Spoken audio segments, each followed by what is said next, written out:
Se a gente tá falando de um cara que era baixo clero, menos de 1%, ele conseguiu fazer isso, você não olha e fala assim, pô, a gente foi incompetente de fazer isso. Pausa aqui. Ele provavelmente estava falando do Bolsonaro. Eu nem sei eu não sei o que a resposta do Ian Neves, eu vou falar o que eu acho, o que eu responderia pra essa pergunta, independente do alvo da pergunta ser de esquerda ou de direita. Eu acho que não, cara, porque existem outras pessoas que também fazem parte do centrão, que também eram de baixo clero, que também eram de alto clero, que também eram de mais à esquerda, que também eram mais à direita, e que não tiveram a competência, porque o Bolsonaro foi muito competente nisso, em conquistar o imaginário popular como o Bolsonaro fez em 2018. Tá, então eu não acho que foi por incompetência das esquerdas em se comunicar na internet, apesar que o Bolsonaro ganhou, mas isso é um fato. A esquerda hoje está aprendendo a se comunicar na internet, tá? Em 2018 ele simplesmente não existiu. Vamos lá, vamos ver a resposta do Ian Neves, que tá gordinho, né, meu? Tá bochechudinha, não? Ô, Ian, revolução tá, né, cheio de leitinho, mingau de cremogema, né não? Vitamininha de abacate. Rapaz, essa revolução sua aí tá diferentinha, hein? Vai lá. A esquerda não sabe se comunicar. Por quê? Porque a direita, quando ela se comunica na internet, ela tem algumas chancelas que a gente não tem. A primeira é a possibilidade de cometer crime de maneira impune. Por exemplo, pausa aqui. Do que você tá falando, velho? Primeiro que é o seguinte, todo mundo sabe que a justiça... todo mundo sabe que o poder judiciário brasileiro, se ele enverga pra um lado, é pro lado da esquerda. Existe um estudo, inclusive, tá, que mostra que a esmagadora maioria dos casos em que uma pessoa de direita e uma pessoa de esquerda brigam e existe algum tipo de deliberação da justiça, a justiça vai sempre para o lado da esquerda. Né, assim, eu não sei de onde você tirou isso, cara, mas enfim, ele vai dar um exemplo, vai lá.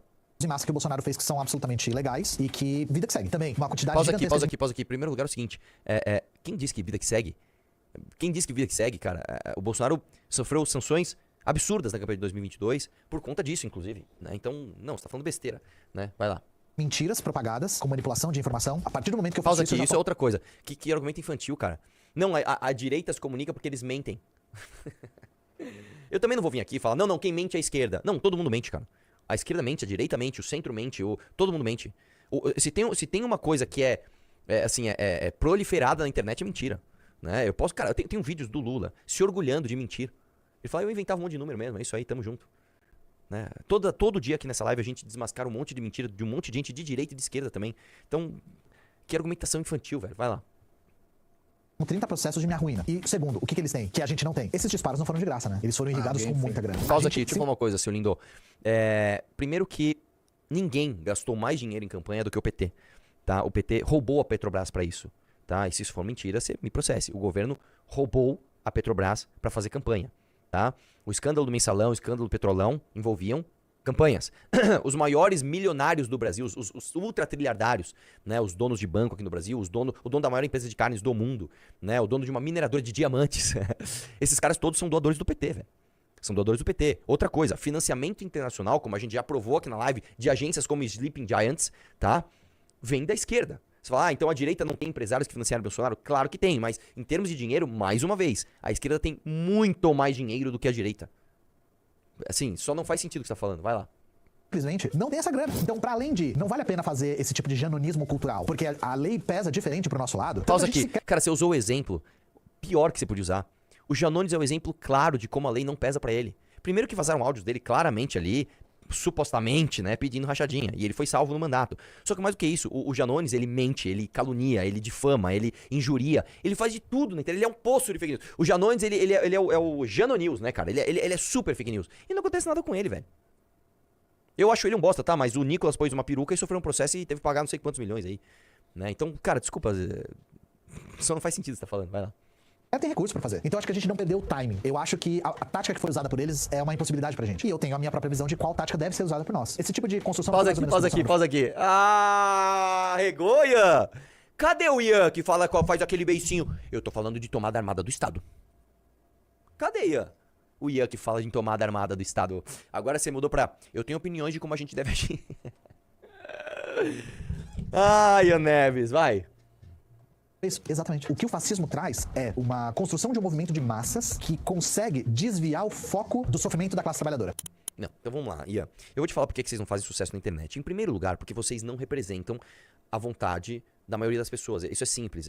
O trabalhador, as pessoas que você... Eu vou dizer, pra você ter relevância, pra você ter significado, pra você ter propósito, você nem precisa apoiar uma corrente majoritária.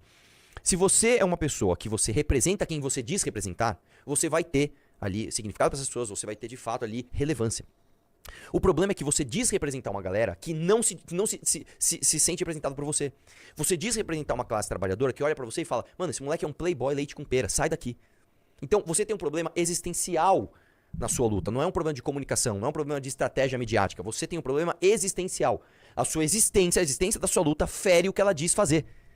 Está errado, você está errado na essência. Só que vocês também erram, tá? Nas estratégias de comunicação, porque vocês propõem coisas muito radicais que vocês não têm a menor condição de fazer. Você não tem a condição de segurar um revólver e dar um tiro em alguém, então você não pode falar em revolta armada. Outra coisa, vocês são chatos. Vocês são chatos, vocês são pessoas patrulhadoras, vocês são pessoas insuportáveis, vocês são desagradáveis. Vocês se levam a sério mais do que verdadeiros revolucionários se levavam. Se você pegar, por exemplo, um Che Guevara, dizem que o Che Guevara, inclusive, era um cara muito bem humorado, tá? Que ele era um cara que fazia piada, não sei o que lá. Dizem isso do Fidel Castro também. É capaz deles fazerem piada com a própria revolução. Vocês não, vocês se levam muito a sério por trás ali dos seus smartphones, tá? Então, o seu problema, além de ser um problema existencial, ele também é um problema de estratégia. Por isso você tá tão fudido. Você teve um hypezinho, cara. Eu vou te dizer ali no início de 2022, acho que foi o hypezinho deles. Eu nem lembro. Foi logo quando a gente começou essa live aqui. Vocês estavam no hypezão, velho. Vocês tiveram ali uns 6 meses de hype. Porque vocês são meméticos, vocês são engraçados. Sua cara é engraçada, né? Só que as pessoas, legal, e depois a piada cansou. E o que você quis propor, que é algo sério, simplesmente não vai acontecer, porque ninguém te leva a sério.